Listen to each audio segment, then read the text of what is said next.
Hello students, welcome back to our YouTube channel. आज हम class 11 informatics practices के chapter 5 that is understanding data को ही continue करेंगे और आज हम समझेंगे डेटा कलेक्शन क्या होता है। तो चलिए शुरू करते हैं। सबसे पहले डेटा कलेक्शन का मतलब समझते हैं। डेटा कलेक्शन का मतलब है जानकारी को इकट्ठा करना। डेटा को प्रोसेस करने से पहले हमें उसे कलेक्ट या गैदर करना पड़ता है। ये दो तरीके से कर सकते हैं। पहले से अवेलेबल डेटा को आइडेंटिफाई करना। कभी कभी डेटा ऑलरेडी एग्जिस्ट करता है, जैसे शॉपकीपर की डायरी में लिखे सेल्स रिकॉर्ड, हॉस्पिटल के पेशेंट रिपोर्ट्स या एक CSV फाइल में सेव्ड डेटा। हमें बस उसको कलेक्ट और ऑर्गेनाइज करना होता है। नया डेटा गैदर करना। अगर डेटा अवेलेबल नहीं है तो हमें फ्रेश डेटा इकट्ठा करना पड़ता है। ये सर्वेज, फॉर्म्स, इंटरव्यूज, सेंसर्स या सॉफ्टवेयर डेवलप करके किया जा सकता है। ये डेटा हम कहीं भी स्टोर कर सकते हैं, फाइल्स में या डेटाबेसेस में, ताकि फ्यूचर में उसे प्रोसेस कर सकें। Scenarios of sales data in a grocery store. एक छोटा सा एग्जांपल लेते हैं ग्रोसरी स्टोर का। मान लीजिए शॉपकीपर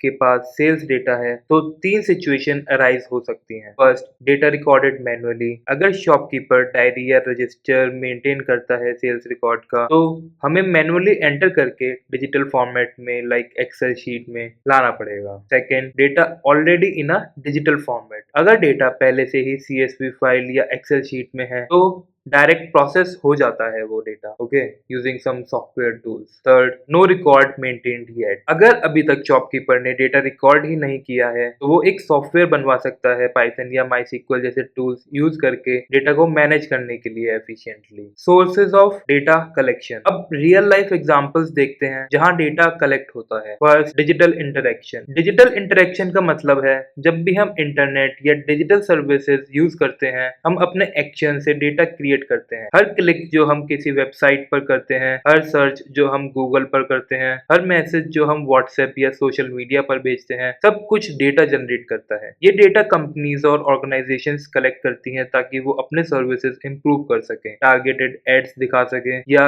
यूजर के बिहेवियर को समझ सकें। सेकेंड, हॉस्पिटल्स पेशेंट का डेटा कलेक्ट करते हैं, जैसे उनका नाम, age, medical history, test report और ट्रीटमेंट डिटेल। ये डेटा डॉक्टर और हॉस्पिटल स्टाफ को मदद करता है पेशेंट की हेल्थ को ट्रैक करने में, सही ट्रीटमेंट देने में, हेल्थ केयर सर्विसेज को इम्प्रूव करने में और कभी कभी कम्युनिटी लेवल पर बीमारियों के ट्रेंड्स प्रिडिक्ट करने में। थर्ड, शॉपिंग मॉल्स कस्टमर्स के परचेजेस का डेटा कलेक्ट करते हैं, जिसे परचेज डेटा कहा जाता है। इस डेटा को एनालिसिस करके मॉल्स को कस्टमर की बाइंग पैटर्न समझ आती है, जैसे कौन से प्रोडक्ट एक साथ ज्यादा खरीदे जा रहे हैं। एग्जाम्पल, अगर एनालिसिस में दिखे कि बेडशीट और ग्रोसरीज लोग अक्सर एक साथ खरीदते हैं तो मॉल उन्हें एक ही सेक्शन के पास डिस्प्ले करेगा। या एक मार्केटिंग स्ट्रेटेजी है जो सेल्स बढ़ाने और कस्टमर्स को कन्वीनियंस देने में हेल्प करती है। नेक्स्ट, सोशल मीडिया प्लेटफॉर्म पर रोज बहुत बड़ा डेटा जनरेट होता है, पोस्ट, कमेंट, लाइक, शेयर्स और मैसेजेस के थ्रू। इस डेटा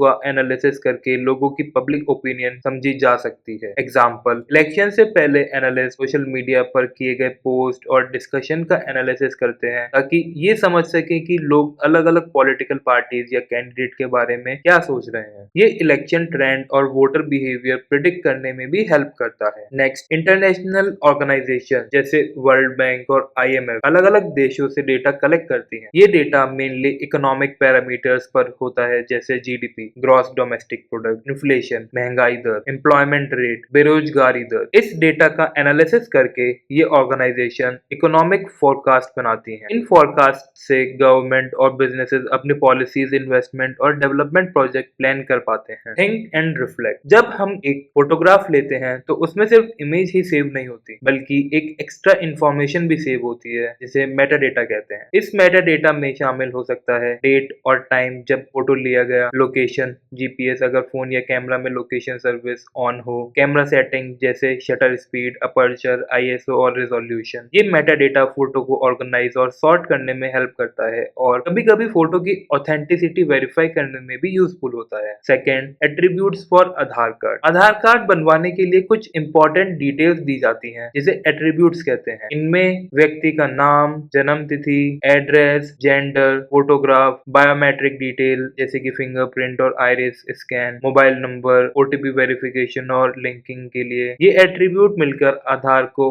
हर व्यक्ति की यूनिक पहचान बनाते हैं। Third is storing data data in files always necessary? Data को हमेशा फाइल में स्टोर करना जरूरी नहीं है। अगर डेटा सेट छोटा है तो उसे डायरेक्टली मेमोरी रैम में प्रोसेस किया जा सकता है बिना परमानेंट सेव किए। अगर डेटा बड़ा या स्ट्रक्चर्ड है तो फाइल्स की बजाय उसे डेटाबेसेस जैसे माईसीक्वल, ओरेकल, मोंगोडीबी में स्टोर किया जा सकता है। इसलिए डेटा स्टोरेज का तरीका डिपेंड करता है डेटा के साइज और प्रोसेसिंग के पर्पस पर। Summary: data collection data processing का पहला स्टेप है। अगर डेटा ही कलेक्ट नहीं होगा तो उसका एनालिसिस या प्रोसेसिंग पॉसिबल ही नहीं है। डेटा तीन फॉर्म में हो सकता है: मैनुअल, डायरी, रजिस्टर या नोटबुक में लिखा हुआ; डिजिटल, फाइल्स, सीएसवी, एक्सेल या डेटाबेसेस में स्टोर्ड; नॉन एग्जिस्टेंट, अभी तक रिकॉर्ड नहीं हुआ है लेकिन सर्वेज, फॉर्म या सॉफ्टवेयर के थ्रू कलेक्ट किया जा सकता है। बहुत सारे फील्ड सिस्टमेटिक डेटा कलेक्शन पर डिपेंड करते हैं इन्फॉर्म डिसीजन लेने के लिए, जैसे कि health care, hospital patient data collect करते हैं; retail, malls, shop, sale data analyse करते हैं; सोशल मीडिया, पोस्ट और मैसेजेस का एनालिसिस होता है; इकोनॉमिक, वर्ल्ड बैंक और आईएमएफ कंट्री लेवल पर डेटा कलेक्ट करते हैं। अगर आपको ये वीडियो हेल्पफुल लगा हो तो लाइक, शेयर और सब्सक्राइब जरूर करें। बेल आइकन दबाना